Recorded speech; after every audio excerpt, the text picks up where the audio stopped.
All right. Hey, everybody. Um, Welcome to the second video that I have ever made. The other one was for one of my other classes, and I was pretty proud of it. So I think I will present the lectures in this way. I'm recording it in Zoom, and what I can do is I'll share my screen. So I hope you guys are all doing okay. I'm recording this right after the rainstorm on Monday, and I had to wait for a minute because it was thundering and lightning, and there was water pouring in, but I got that under control. Um, so I'm here today to tell you a little bit about the history of photography. I'm going to start sharing my screen. Here we go. Here we go. And here we go. Okay, so this is really a whirlwind history of photography. This is a subject that could be taught over the course of several semesters, and I'm going to squeeze it into one 40-minute lecture. You'll also see that I am giving a lecture on the history from 1839 to 1992. Once I got into the artists in really the 80s and 90s, these are artists who are still working today, and so I would consider them to be contemporary photographers. So we're going to start looking at those folks next week. When we start getting into the more contemporary artists, I'm probably not going to go in a particularly chronological way, but in more of a thematic way. So and it'll include artists who are still living, working, and exhibiting today. So going back to this idea of the whirlwind history of photography, this may be a review for you, and that's cool. And it may be all new information, and it may really just be a different voice sharing similar information. So the history of photography starts long before the camera was actually invented or before the image was able to be fixed. And this came into play with what's called the camera obscura. I imagine you guys probably all know what a camera obscura is and how it works, or you've at least heard of it. This is what I think is a really funny photograph or a really funny diagram with David Hockney, who is mostly known for being a painter, but he does photography as well. And he wrote a book called My Secret Knowledge, all about how he discovered that artists were using the camera obscura much earlier than we originally thought. But David Hockney is not the first person to propose that.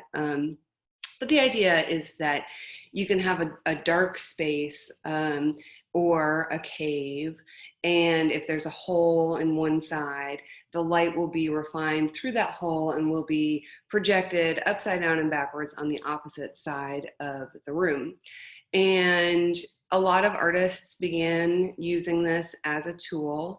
You can get inside the camera obscura and you can essentially trace the image. I can tell you from experience, it is not easy. It's not like, I wouldn't say that it was in any way like cheating or anything like that. And in fact, I think it's easier to just paint or draw from life than it is to actually try and use the camera obscura or the other drawing tool, which is the camera lucida.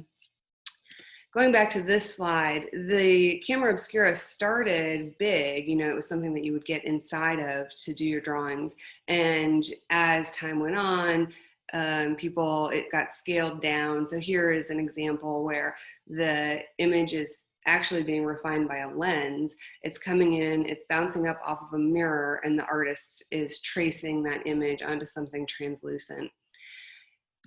The camera lucida is another drawing tool that's related, where you're looking through a prism and your image is it's an optical physics, really, is what's happening, but you can see the image it's not actually projected, but you can see it through the prism and it looks like it's on the surface of your paper. I have one of these. So next semester when we're back in person, even if you're not in a class with me, if you want to try this out, it is also not easy, but is kind of fun and interesting to try.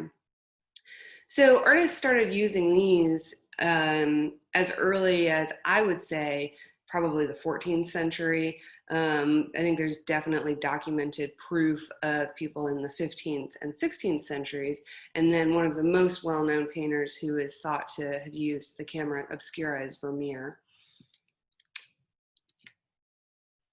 So as people are using this tool, you know, it's a great drawing tool, but of course, artists start saying, well, I mean, the image looks so great projected. Isn't there a way that we can just preserve that image? Can we just take the hand of the artist out, basically, and preserve that image? So scientists and artists worked together to figure out a way to use chemicals to capture that image. This is the first true photograph. It was made by Joseph Nicephore Niepce in about 1827. However, it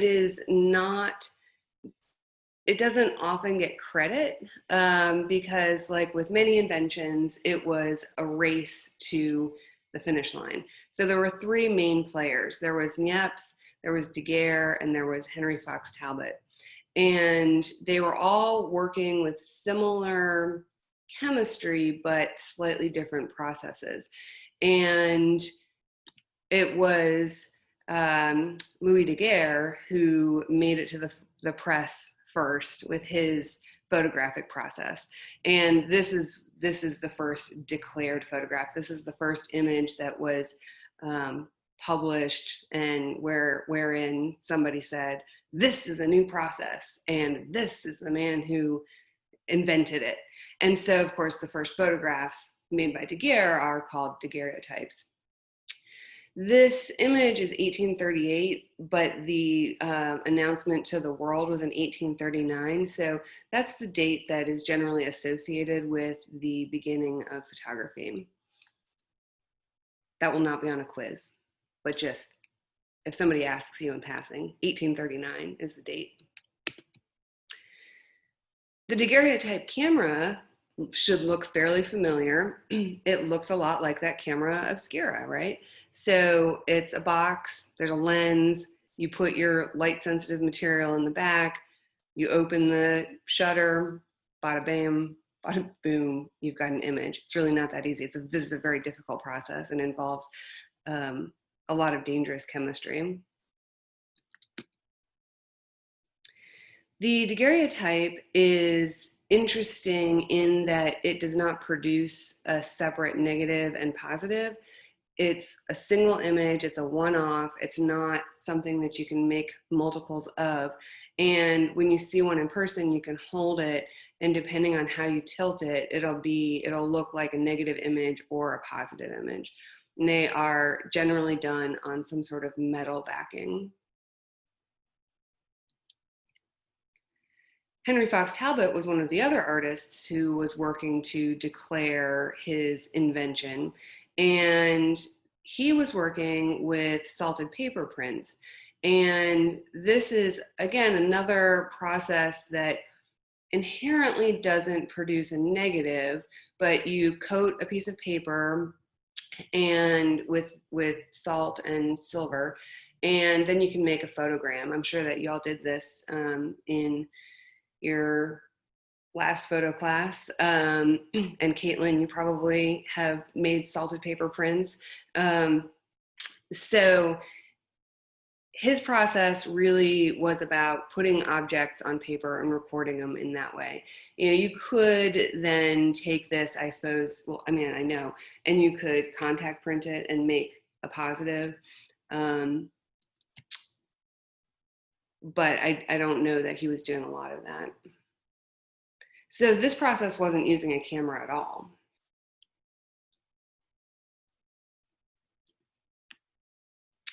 So now I'm just going to jump into kind of a chronology of various artists and images that that are important.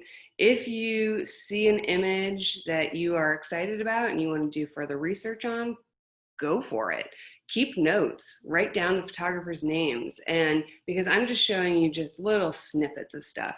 And also, again, there are going to be major gaps because there is, while it's a very short history, there's a lot of information there. So this is really just to give you kind of a sense of how the medium has evolved.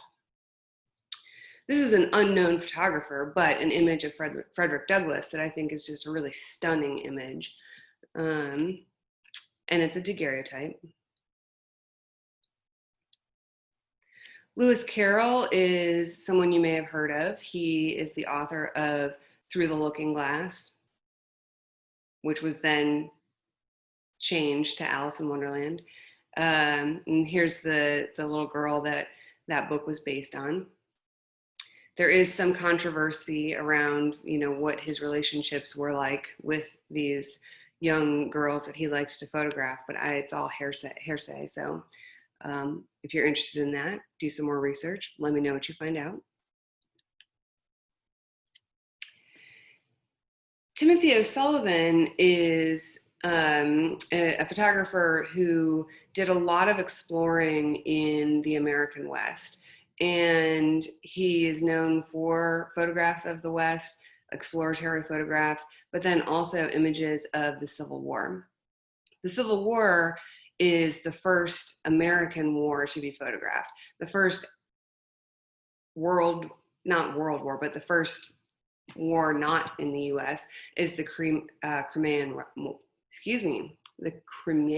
War. But I bring this slide in because this is a photograph of his portable darkroom. He's carrying all of his equipment in this covered wagon drawn by 4 horses. He's traveling through the desert. He's carrying things like mercury, all to make a handful of photographs. You know, it's really mind-blowing to me that this is, you know, just 150 years ago. And now we all carry at least 2 cameras with us at all times. We've got one on the front of our cell phone and one on the back of our cell phone. But to think that in order to make an image in 1867, if you wanted to make it, well, I mean, yeah, he's making large plate negatives. You would need all of this equipment.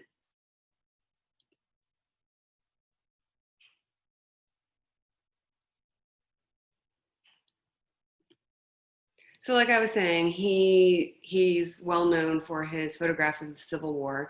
Now in 1863, the exposure times are really long. So these are all posed photographs. These are not candid, they're not snapshots. These guys are sitting still for a while. You know, I don't know exactly how long the exposure was, but you can see they look kind of stiff. But also try to imagine, you know, what it would be like. We're so inundated with imagery in the media of war that we become kind of numb to it. Imagine yourself in 1863 and you've never seen an image of a battlefield. You've never seen an image of someone who was killed in battle. And think about how powerful that would have been. I think photography really changed the way we see the world, and this is one of those ways.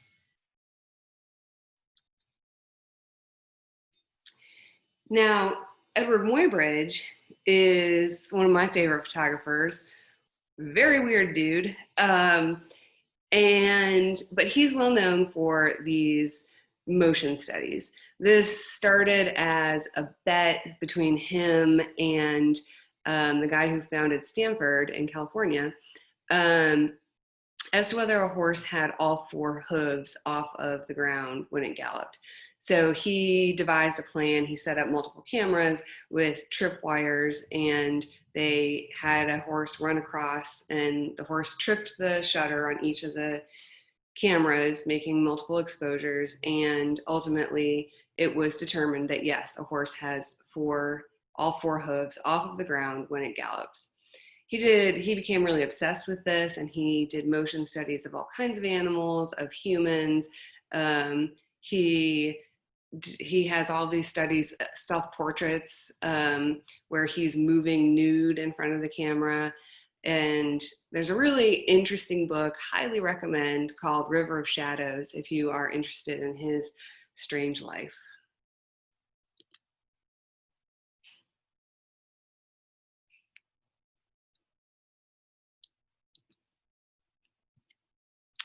Now we're getting into the 1900s, and at this point, photography has been around for 60 years, and people are starting to say, well, what is photography? What is it used for? Where does it fit?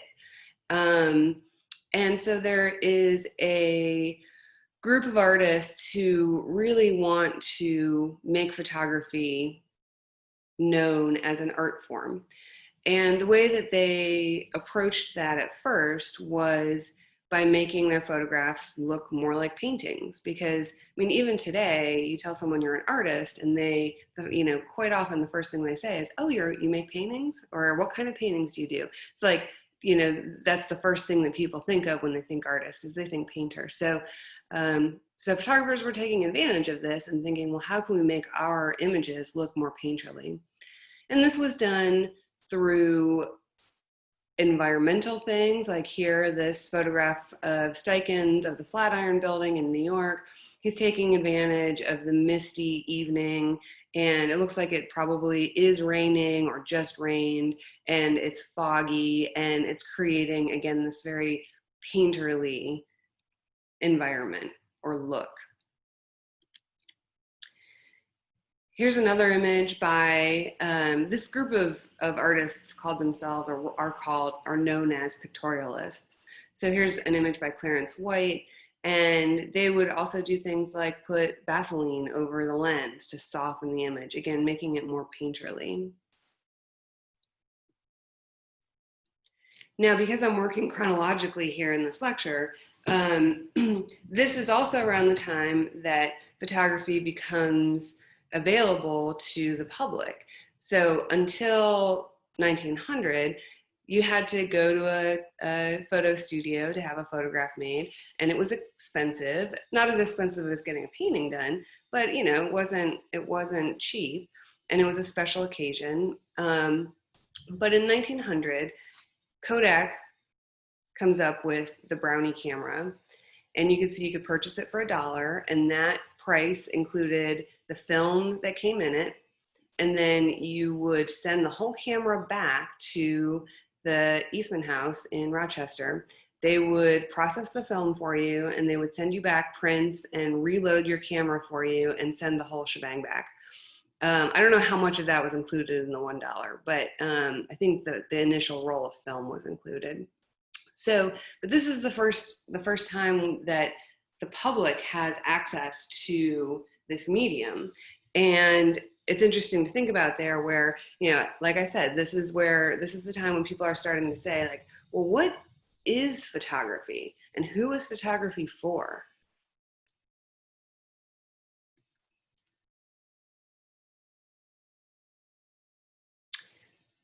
This is another pictorialist image. Oh, it's just really gorgeous. Alfred Stieglitz, classic pictorialist.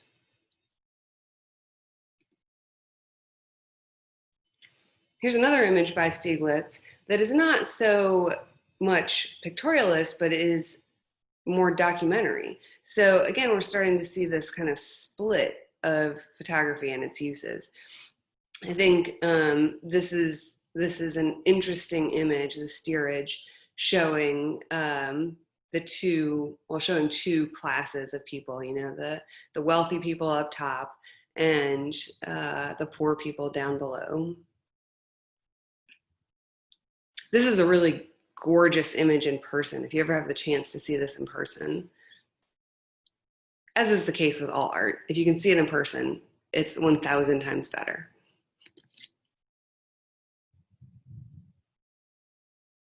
This is Paul Strand.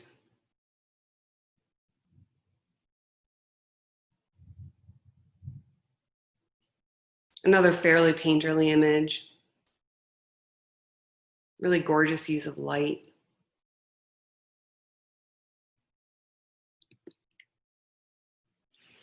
So yet another thing that photography was proving to be useful in was this idea. I think I said documentary with that Stieglitz image of the steerage. But here Lewis Hine is realizing that photography can make a difference in social justice. So he became very invested in documenting child laborers, and these images were instrumental in getting our child labor laws passed. He made up lies to go in to make these photographs. He would, say they were, I don't know what he said he was doing, but he certainly did not tell people that he was going in to photograph the children in their poor working conditions.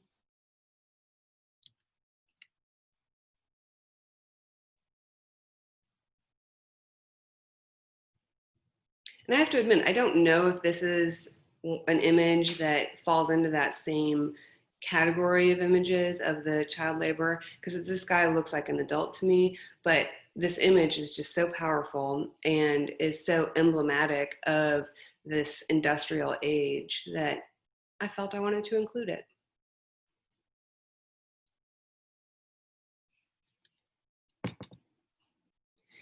In the 1920s, then, photographers, and some of the same photographers who were part of the pictorialist movement, start saying to themselves, well, all right, so that was cool. We made our photographs look like paintings, but what does photography do that the other mediums don't do? What can photography do to, or what can we do to illustrate that photography is its own thing? So Ed Weston starts photographing single objects. But what he's really photographing here is not so much the object, but how the light plays on that object, because photography is all about light. Without light, we wouldn't have photography.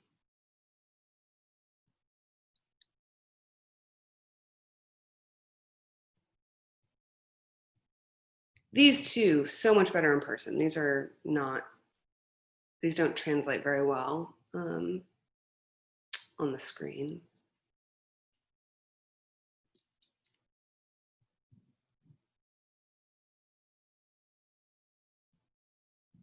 Then he takes that exploration of light to the human figure.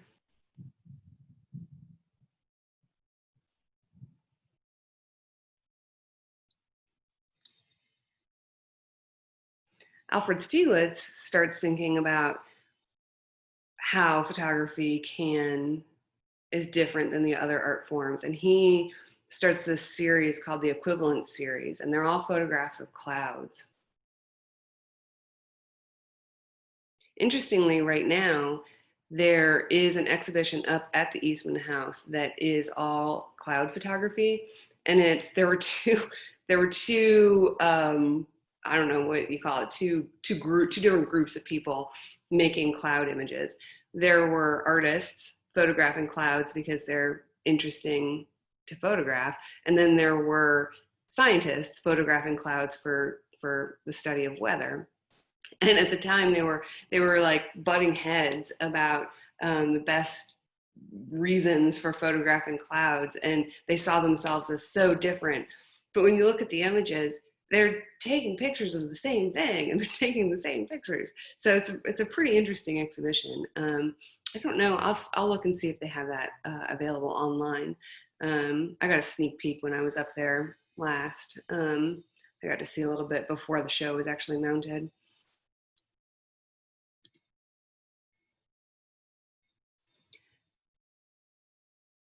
As you look at and think about the history of photography, it's important to remember that it didn't happen in a bubble.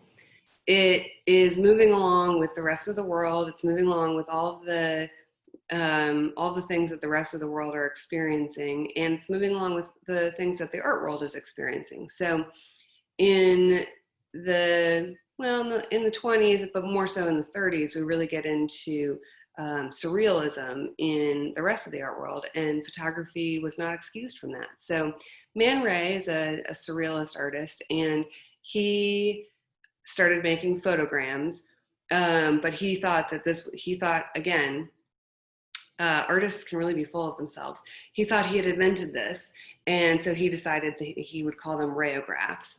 Well, I mean, think back to Talbot, and he's making photograms too. So Man Ray did not invent this process. He's putting objects on the photographic paper, exposing it to light, and creating inverse shadows.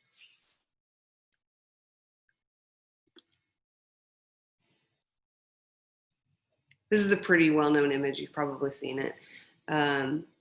This, I think, speaks a lot to that idea of surrealism. These are just little glass beads on her face.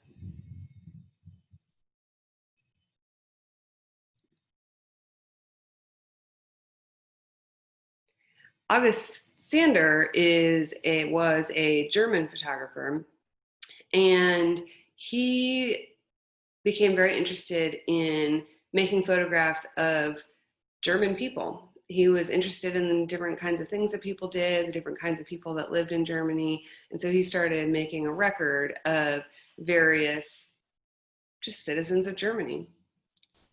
However, you might imagine, so here, that one's 1928. Sorry, I don't have a date on this. He's working through the 30s. Well, then the Nazi regime decides they don't like his portrayal of the German people. He's showing too much diversity, and he is excommunicated. He's I don't know. The word is failing me right now. He was kicked out of Germany.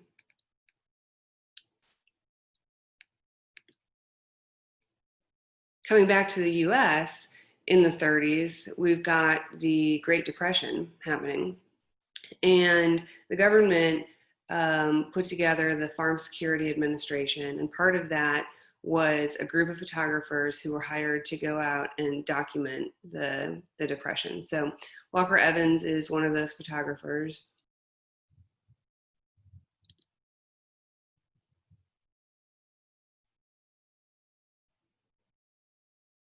Again, Walker Evans.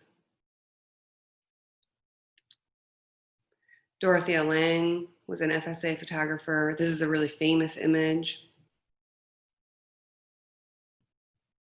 And all of these FSA photographs are part of the public domain, and you can actually go and visit the original negatives in the Library of Congress if you want, but you can go to the Library of Congress website and you can download large files of these FSA photographs if you were interested in printing one out for your wall or for some research that you were doing.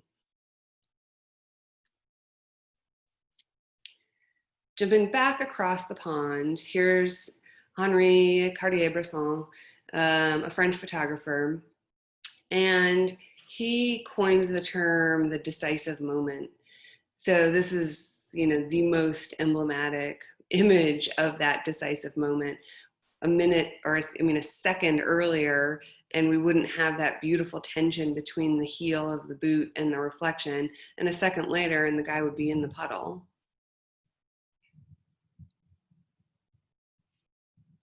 So there's something to be said for keeping your camera up to your face and kind of watching and waiting for that perfect moment, that decisive moment. Ansel Adams, we all know and love, right? American photographer, well known for his landscapes of the West. This is one of my favorite images of his.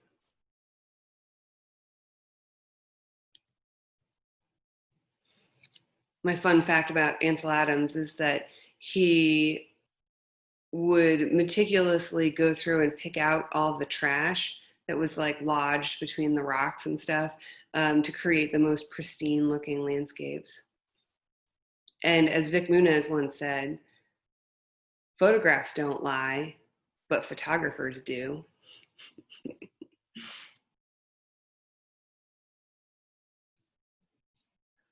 Now, Robert Frank is an interesting photographer who just passed away a couple of years ago. Um, and I am forgetting exactly where he's from, but he was not American, so he's coming in from the outside, and he had a Guggenheim grant to come to the U.S. and document Americans.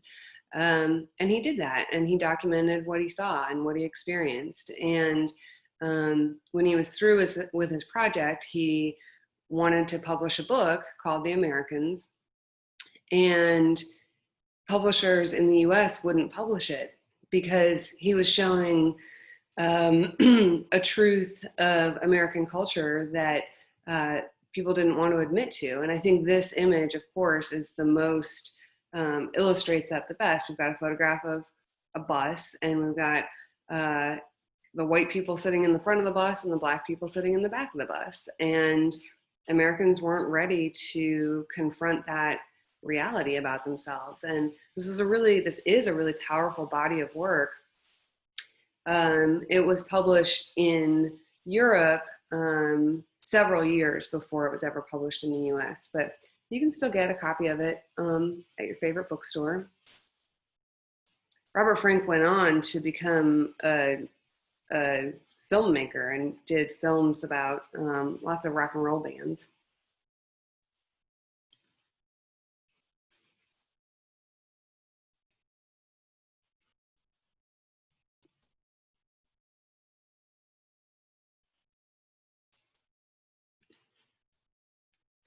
Lee Friedlander is one of my favorite photographers, and he's still living and working today. He does a lot of playing with your perception. So he uses a lot of reflections and shadows and creates fairly abstract imagery sometimes. This is my all-time favorite photograph of his. I love how the fur of this woman's coat becomes his hair.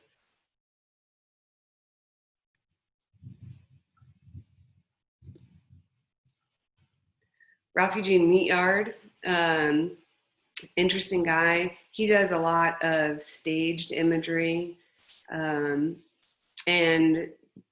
really is well known for the photographs of his family. His children and his wife were often his subject matter.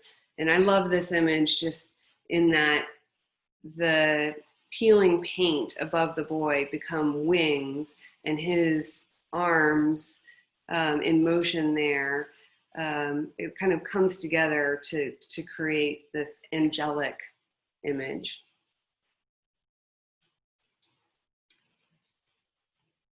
So here you can see what I'm talking about with that staged quality. He has all these images of his kids wearing these weird masks. Love it. Jerry Yulesman is an artist who really nailed combination printing. So he's taking multiple negatives in the darkroom. You can see this is 1961. This is way before Photoshop. And he's making these very surreal images using multiple negatives. Fun fact, he went to Indiana University for his graduate degree, and so did I. Obviously not at the same time. I hope that's obvious.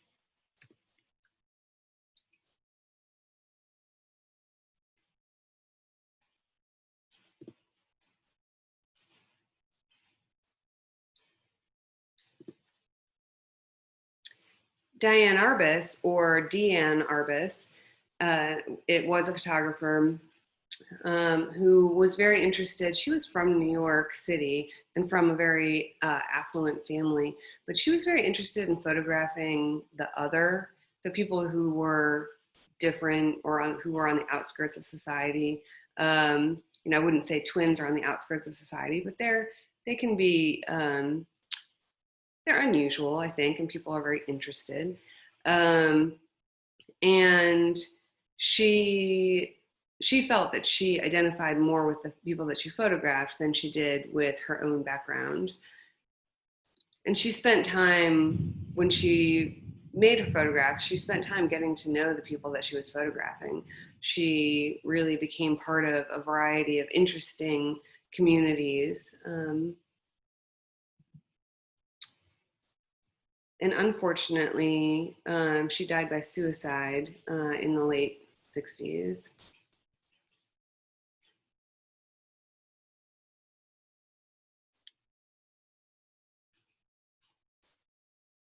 There's a really interesting movie that's based on her life. It's not factual, starring Nicole Kidman, called Fur. It's a weird one. I really liked it. If you're looking for something to do on a rainy day, see if you can find it on Netflix. Nan Goldin is an important photographer who gained her notoriety in the 80s. She's a photographer working in New York, and she photographed through the AIDS crisis and really documented how that was affecting her life and her friends.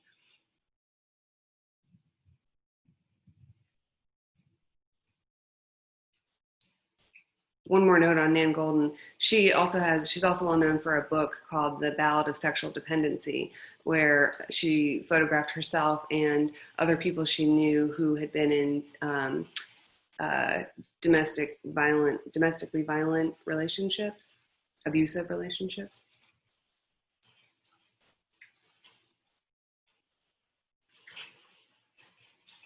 Okay, sorry.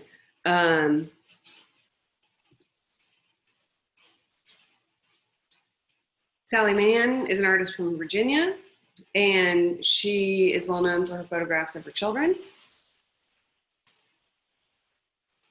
And actually, Jesse here, he went to the University of Mary Washington, where I used to teach. He was about the same age as I am, so he was there before I was ever there. But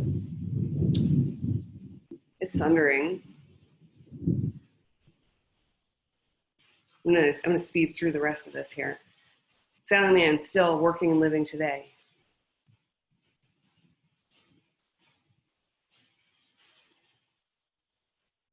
Her work is also controversial. A lot of people have accused her of sexualizing her children, and I would say, I mean, this is a very sexy pose, and that is, a person who is not old enough to be sexual.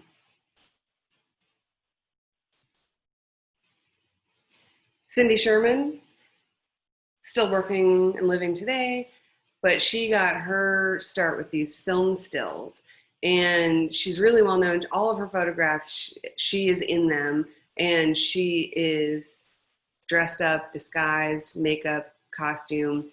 But these are a series of images that evoke the sense of narrative.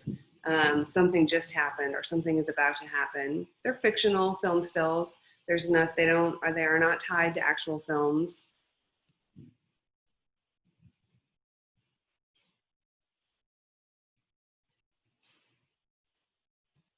But you are your most available subject, right?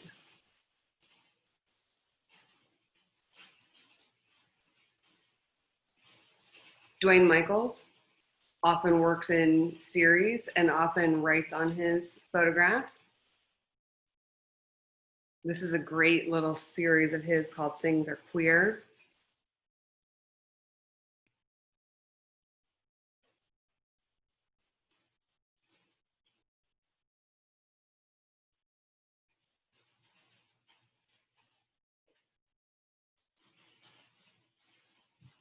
I left it up there for a little extra longer. Hopefully you were able to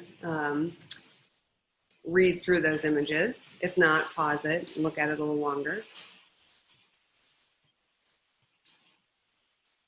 Stephen Shore,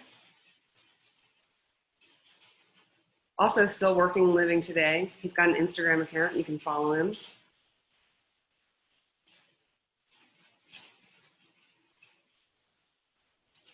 The Starn twins, they are Doug and Mike Starn. They work together. They do a lot of work about being twins.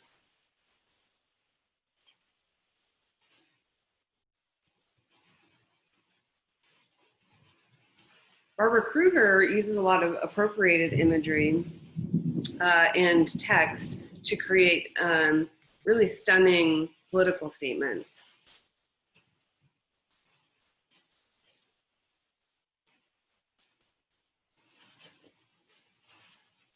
Joel Peter Witkin creates these very morbid and creepy images. And he lives in New Mexico where the laws are such that he's able to, I don't know where he gets his cadavers, but he lives there specifically so that he can legally work with human cadavers.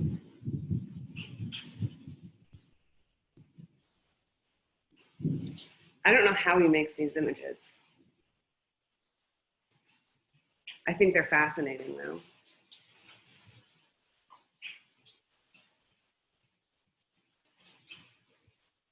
This is an image from Carrie Mae Weems' kitchen table series. And this is a whole series of photographs from the same exact vantage point, all around, centering around this kitchen table. There's more to be read and learned about that.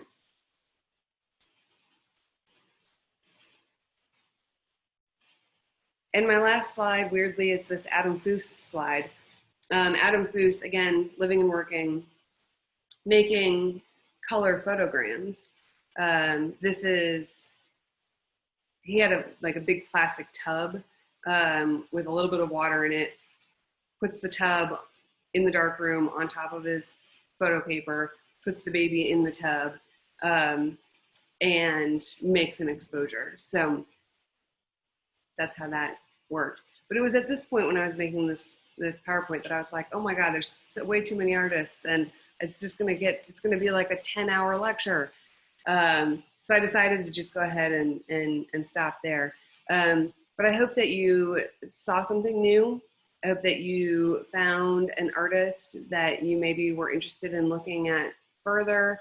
And like I said, I'm going to continue this lecture series next week with diving into various themes in photography and looking at artists that work within those themes. So let me get out of this screen share. And it's really raining, and I'm nervous about the leak that I've got going on. So I'm gonna go check on that. Hopefully you are well on your way to having your first set of images completed. Upload those into the Google Drive. Let me know if you have any trouble with it. And I look forward to seeing those images. And next week, we're going to talk about how to do an online critique. We're not going to do it in Zoom just because I know my internet is spotty. I'm working on my phone's hotspot, and I know that I'm not the only person. So I don't want to require that we're all in a Zoom meeting together. And so we will do it where we all look at each other's images, and then we'll do some typing. But I'll have instructions on how to do that next week. Okay, cool. That's it. I hope you're doing good. I miss you, even though I only got to see you for a week. And I'll see you next time. All right.